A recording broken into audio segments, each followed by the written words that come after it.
নমস্কার, শ্রীমতী হেসেলে আপনাদের সবাইকে স্বাগত। আজকের রেসিপি আমিষ ছোলার ডাল। এখানে আমি 150 গ্রামের কম হবে ছোলার ডাল নিয়েছি। আধা সিদ্ধ করে নিয়েছি কুকারে, 4-5টা সিটি দিয়েছি। এবার আমি এখানে কড়াইয়ে পরিমাণ মতন সাদা তেল দিয়েছি, জিরে ফোড়নে দিয়েছি, একটা শুকনো লঙ্কা, একটা তেজপাতা ফোড়নে দিয়েছি। দিয়ে ফোড়নটা ভালো করে নেড়ে নিয়ে এর মধ্যে আমি 2-3 কোয়া রসুন কুচি,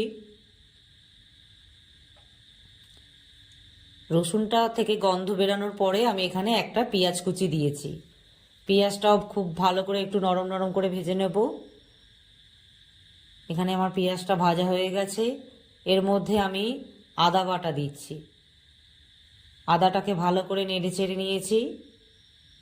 আমার এখানে উপকরণগুলো নাড়ার পরে আমি এখানে টমেটো কুচিটা দিলাম। দিয়ে আবারও টমেটোটা যতক্ষণ না নরম হয় আমি এখানে নেড়ে নিচ্ছি।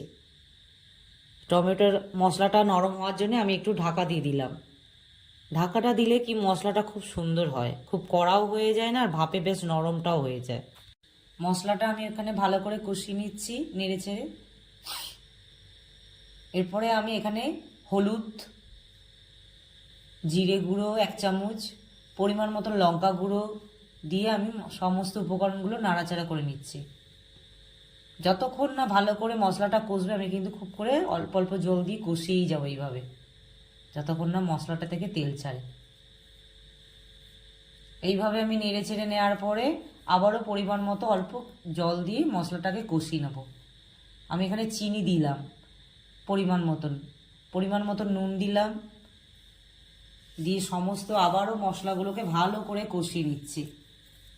আমার মশলাটা ভালো করে কষাচ্ছি। এরপরে আমি এখানে গরম মশলার গুঁড়ো দিলাম, দিয়ে মশলাটা ভালো করে কষানো হচ্ছে। মশলাটা আমার ভালো করে কষিয়ে নেওয়া হয়েছে। এরপরে আমি আবারও একটু জল দিচ্ছি। কষানো হয়ে গেছে। এরপরে আমি এখানে একটু ঢাকা দিলাম যাতে মশলাটা ভালো করে তেল ছেড়ে যায়। এখানে আমার মশলাটা থেকে তেল ছেড়ে গেছে। এরপরে আমি এখানে সিদ্ধ করা ছোলার ডালটা মশলার মধ্যে ঢেলে দিলাম, দিয়ে সমস্ত কিছু মিক্সড করে নিয়ে আমি আবারও ঢাকা দেব। মিনিট 2-3 ঢাকা দিয়ে রেখে দেবো যাতে সমস্ত মশলাটা ছোলার ডালের সাথে ভালোভাবে ফুটে ওঠে। এখানে আমার ছোলার ডালটা ফুটে উঠেছে। ছোলার ডালটা নেড়ে নিলাম ভালো করে যাতে না তলায় লেগে যায়। এখানে আমার ছোলার ডালটা আরেকবার ঢাকা দিয়ে আমি নিয়েছিলাম। এবার ছোলার ডালটা আমার মোটামুটি তৈরি হয়ে গেছে। এবার রেসিপিটা আমার ভালো লাগলে লাইক ও শেয়ার অবশ্যই করবেন, তো সাবস্ক্রাইবও করবেন।